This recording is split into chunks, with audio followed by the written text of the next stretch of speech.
આપ સૌને મારા સાદર પ્રણામ. આપણી આ ચેનલમાં આપ સૌનું હાર્દિક સ્વાગત છે. આજે શ્રી હરિહરની પૂજા કરવી.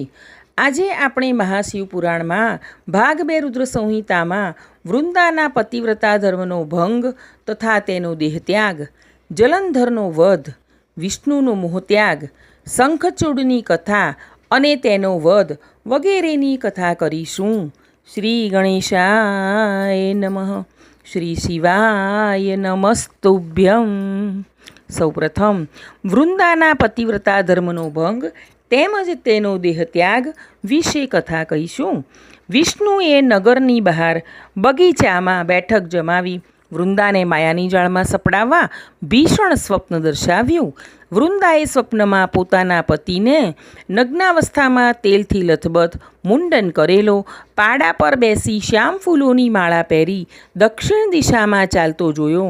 આવું ભયાનક સ્વપ્ન જોઈ તે સખીઓ સાથે બગીચામાં ગઈ. ત્યાં તેણે ભયાનક 2 રાક્ષસોને જોઈ દોટાદોટ કરીને ભાગવા લાગી. ત્યારે બગીચામાં બેઠેલા તપસ્વીએ ત્રાડ પાડી તેથી રાક્ષસો ભાગી ગયા. તેથી વૃંદાને તપસ્વી પર વિશ્વાસ બેઠો અને તેણે તપસ્વીને પોતાના સ્વામી જલંધરના સમાચાર જણાવવા જણાવ્યું. તપસ્વીએ મૌન ધારણ કરી વૃક્ષ તરફ દ્રષ્ટિ કરી કે 2 વાનર ઉતરી આવ્યા. તપસ્વીના ઈશારાથી વાનરો જલંધરનું ધડ તથા મસ્તક લઈને તપસ્વી સમક્ષ ઉપસ્થિત થયા. વૃંદા આ જોઈને મૂર્છા પામી. પછી કલ્પાંત કરતાં તપસ્વીને પોતાના પતિને જીવતો કરવા વિનંતી કરવા લાગી. વિષ્ણુએ તેને સજીવન કરી પોતે અદૃશ્ય થઈ તે મૃતદેહમાં પ્રવેશ કર્યો. પતિને સજીવન થયેલો જોઈ વૃંદા તેને પતિરૂપે વહાલ વરસાવવા લાગી. વૃંદાએ જલંધર સાથે ક્રીડા કરી ત્યારે તેણે પતિ જલંધરના સ્થાને વિષ્ણુને જોયા. તેણે ગુસ્સે થઈ વિષ્ણુને શાપ આપ્યો, તમે છળકપટ કરી પરસ્ત્રીને ભરમાવી છે. આથી હું તમને શાપ આપું છું કે તમે માયા રચીને બનાવેલા 2 રાક્ષસો તમારી પત્નીનું હરણ કરશે. તમે વાનરોની સહાય મેળવશો અને તમારા શ્રેષ્ઠ નાગ જે તમે શિષ્ય બનાવ્યા હતા તે પણ તમારી સાથે રઝળશે. આ શાપ પ્રભુ વિષ્ણુને રામાવતારમાં ભોગવવો પડ્યો હતો. રાવણ રાક્ષસે સીતાનું હરણ કર્યું. તેમની સાથે શિશાવતાર લક્ષ્મણજી વનમાં ભટકતા એ સુગ્રીવ વગેરે વાનરોની સહાય લીધી. પતિવ્રતા વૃંદાએ પોતાનું શિયળ ભ્રષ્ટ થવાથી અગ્નિ પ્રવેશ કર્યો. તેની આત્મા જ્યોતિ પાર્વતીના દેહમાં વિલીન થઈ ગઈ. જે સ્થળે વૃંદા મુક્તિ પામી તે સ્થળે વિષ્ણુ વૃંદાની ભસ્મ લગાવી તેને સ્મરતા સ્થિર રહ્યા. હવે દૈત્યરાજ જલંધરનો વધ કઈ રીતે થયો તેની કથા કરીશું. આ બાજુ રણભૂમિમાં પાર્વતી અદૃશ્ય થઈ જતાં જલંધર પાછો યુદ્ધભૂમિમાં આવ્યો. તેણે ગંધર્વ વિદ્યા દૂર કરતાં શિવ પાછા સજાગ થઈ યુદ્ધમાં પ્રવૃત્ત થયા. રુદ્રદેવનું અદ્ભુત પરાક્રમ જોઈ જલંધરે ફરી માયા રચી પાર્વતીને ઉત્પન્ન કરી પોતાના રથ ઉપર બાંધ્યા. શુંભ તથા નિશુંભ તેમને મારતા હતા. શિવજી આ દ્રશ્ય જોઈ શોકમાં ગરકાવ થઈ ગયા. આ તક ઝડપી દૈત્ય બાણો વરસાવા લાગ્યો. શિવજીએ ભયંકર રૌદ્ર સ્વરૂપ ધારણ કરી દૈત્યના રથના પૈડાને પગથી દબાવી સમંદરમાં ડૂબાડી દીધા અને પોતે ચક્ર ધારણ કરી જલંધર પર ફેંકતા તરત જ જલંધરનું માથું છેદી નાખ્યું. તેનું ધડ મોટા અવાજ સાથે ધરતી પર ઢળી ગયું. જલંધરના શરીરમાંથી નીકળેલું તેજ રુદ્રના શરીરમાં સમાઈ ગયું. બધે હાહાકાર મચી ગયો. એનું રક્ત મહારૌરવમાં જઈ કુંડરૂપે સ્થિર થયું. જલંધર હણાતા દેવો હર્ષ પામ્યા. આકાશમાંથી પુષ્પવૃષ્ટિ થવા લાગી. દેવાંગનાઓ ગીતો ગાવા લાગી. અપ્સરાઓ નૃત્ય કરવા લાગી. ચંદ્રમા શીતળ થયો. અગ્નિઓ શાંત થયા. આકાશ નિર્મળ થયું. આખું ત્રૈલોક્ય શાંત થઈ ગયું. વિષ્ણુ, બ્રહ્મા તેમજ સઘળા દેવોએ મહાદેવજીની સ્તુતિ કરી. સદાશિવે તેઓને અભય વચન આપી અદૃશ્ય થયા. સઘળા દેવો પણ હર્ષ પામતા પોતપોતાના સ્થાને ગયા. હવે આગળ વિષ્ણુનો મોહત્યાગ જોઈશું. વિષ્ણુએ ભ્રષ્ટ કરેલી સતી વૃંદા અગ્નિમાં પ્રવેશી ભસ્મ થઈ. વૃંદાથી મોહ પામેલા વિષ્ણુ વૃંદાની ચિતા પાસે બેસી તેની ભસ્મ શરીરે લગાવીને બેઠા હતા. દેવોએ તેમને ખૂબ સમજાવ્યા, પણ તેઓ માન્યા નહીં. બધા દેવો મહાદેવજી પાસે આવી વિષ્ણુને સમજાવવા પ્રાર્થના કરવા લાગ્યા. મહાદેવજીએ આ માટે પાર્વતીના શરણે જવા કહ્યું. બધા દેવોએ પાર્વતીની સ્તુતિ કરી અને વિષ્ણુને ઉપજેલો મોહ દૂર કરવા જણાવ્યું. પાર્વતીની આજ્ઞાથી દેવોએ ગૌરી, લક્ષ્મી અને સરસ્વતી એ ત્રણેય દેવીઓની સ્તુતિ કરતા તેઓ પ્રગટ થઈ. દેવીઓએ તેમને બિયા આપી વિષ્ણુના આસન નજીક બી વાવવાનું કહ્યું. બધા દેવો બી લઈ વૃંદાની ચિતા પાસે આવ્યા. તેમણે વિષ્ણુની પાસે બિયા વાવી દેવીઓનું સ્મરણ કરતા તેમાંથી ધાત્રી, માલતી અને તુલસી એ 3 વનસ્પતિ ઉગી નીકળી. વનસ્પતિઓ જોઈને વિષ્ણુનો રાગ ઘટ્યો. તેમણે સ્ત્રી સ્વરૂપ વનસ્પતિઓની માગણી કરતા ધાત્રી અને તુલસી તેમના તરફ પ્રેમથી જોવા લાગી. જ્યારે માલતીએ મુખ ફેરવી લીધું પછી વિષ્ણુ પ્રસન્ન ચિત્તે દેવો સાથે વૈકુંઠમાં ગયા. તુલસી અને ધાત્રી વિષ્ણુને ખૂબ જ પ્રિય છે. જલંધરનું આ આખ્યાન બ્રાહ્મણને બ્રહ્મવિદ્યા દેનારું, ક્ષત્રિયોને વિજય દેનારું, વૈશ્યોને સમૃદ્ધિ બક્ષનારું તેમજ શૂદ્રોને અનેક સુખ બક્ષનારું છે. હવે આગળ આપણે શંખચૂડની કથા કરીશું. બ્રહ્માજીના દીકરા તરીકે મરીચી અને તેમના દીકરા તરીકે કશ્યપ થયા. કશ્યપને દક્ષ પ્રજાપતિની 10 પુત્રીઓ વરી હતી. કશ્યપ અને દનુના પુત્રોમાં દંભ નામે એક અત્યંત ધાર્મિક ભક્ત પુત્ર હતો. દંભે પુત્ર પ્રાપ્તિ માટે ગુરુ શુક્રાચાર્યની આજ્ઞા મુજબ પુષ્કર ક્ષેત્રમાં લાંબા કાળ સુધી શ્રીકૃષ્ણના મંત્રનો જપ કર્યો.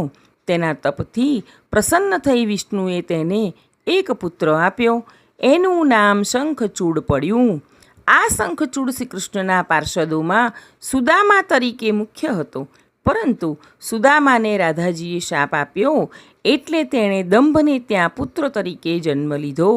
શંખચૂડે પુષ્કર વનમાં બ્રહ્મવિદ્યાના જાપથી બ્રહ્માને પ્રસન્ન કર્યા. બ્રહ્માએ તેને મંગલરૂપ શ્રીકૃષ્ણનું કવચ આપ્યું અને કહ્યું, તું બદ્રિકાશ્રમમાં જઈ તપ કરતી ધર્મધ્વજ રાજાની દીકરી તુલસી સાથે વિવાહ કરજે.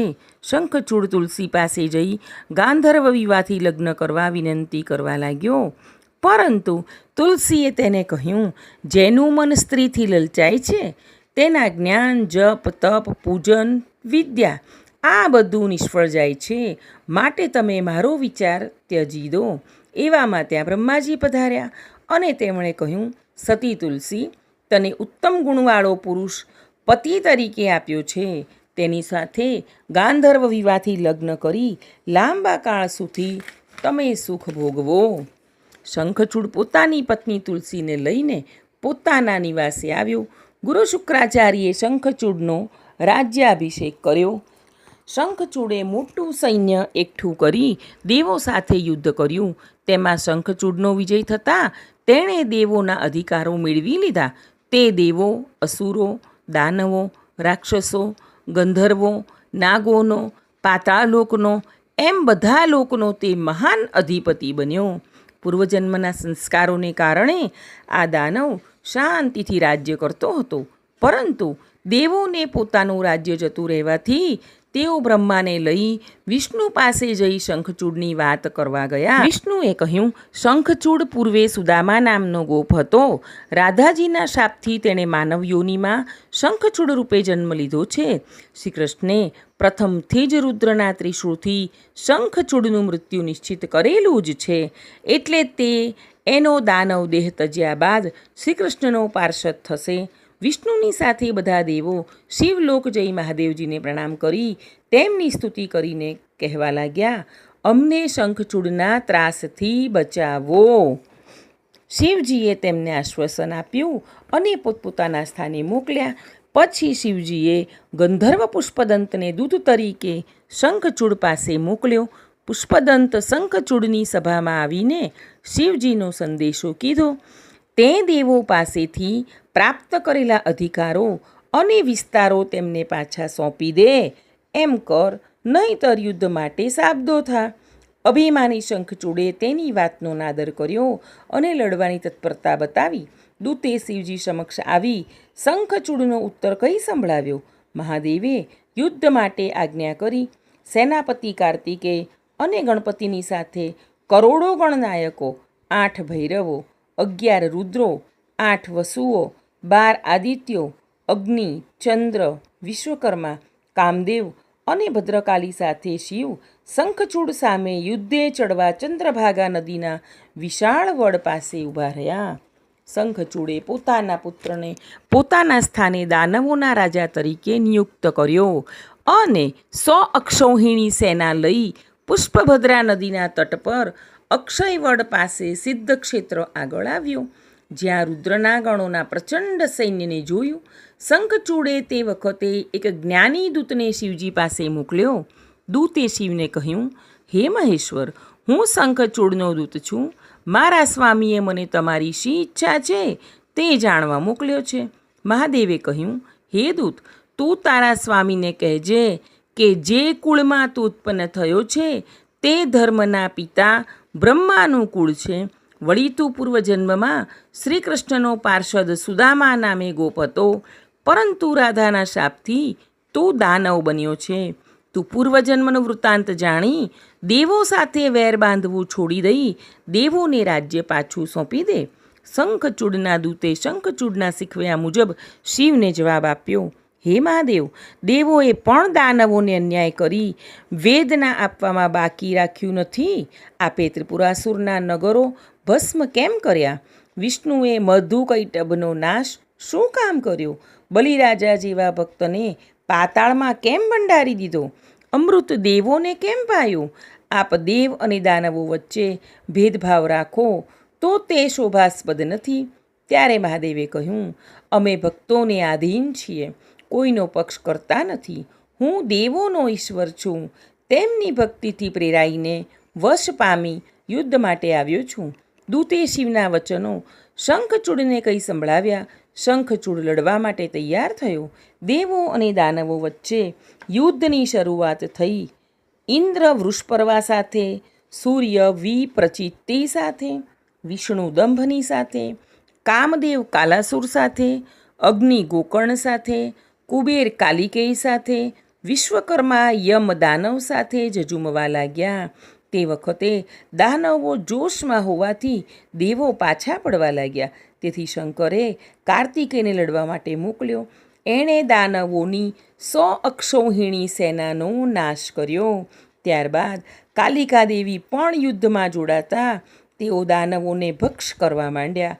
કાર્તિકેય અને કાલીદેવીનું અદ્ભુત પરાક્રમ જોઈ દાનવ દળમાં ભંગાણ પડ્યું.